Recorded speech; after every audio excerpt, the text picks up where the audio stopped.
The town of Gettysburg became known as one of the most important battle sites in American history, marking the turning point of the Civil War.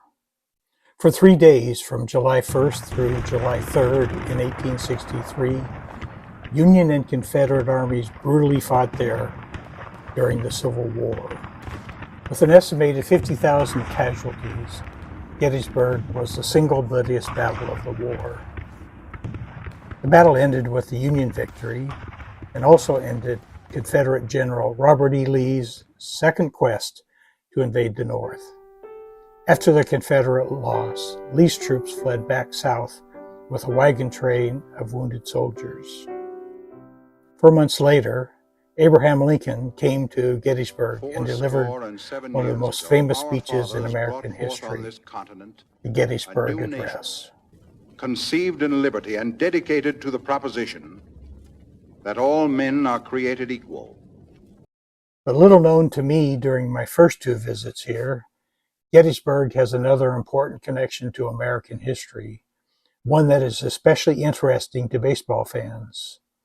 This is because Gettysburg was also the birthplace and eventual final resting place of one of the greatest left-handed pitchers in baseball history, Eddie Plank.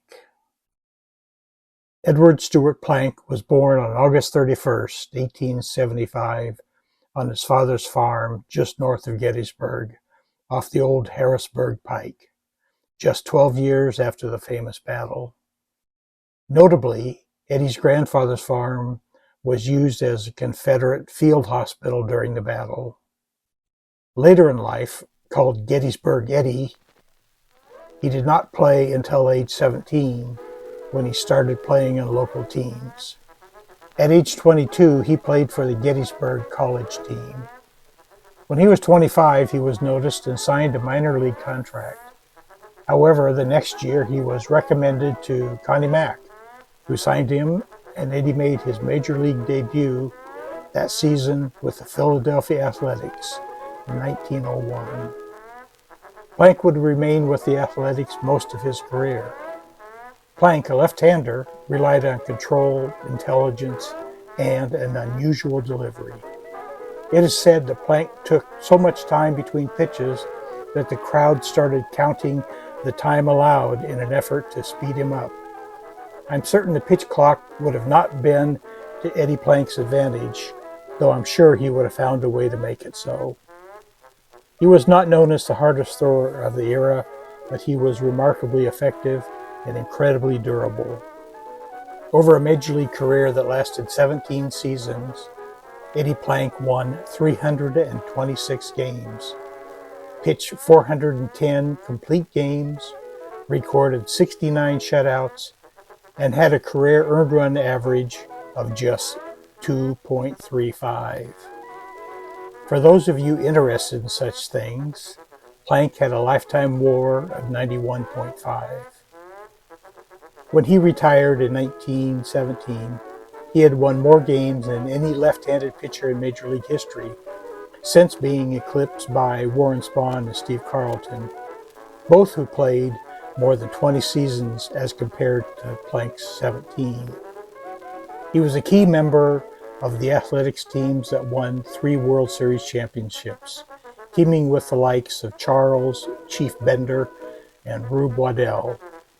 Later he pitched for the St. Louis Terriers and the St. Louis Browns before ending his major league career in 1917. After his baseball career ended, he returned home to the same historic landscape where his story had begun. And perhaps fittingly, a man who had been born in this historic town spent part of his retirement giving tours of the Gettysburg battlefield. Eddie Plank died in Gettysburg on February 24th, 1926, at the age of 50. He was later elected to the National Baseball Hall of Fame in 1946.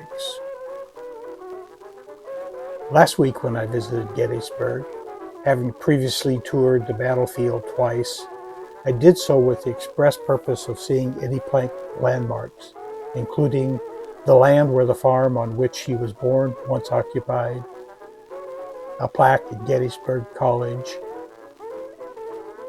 and another at the Adams County Historical Society, where I bought this book that I'm really looking forward to reading.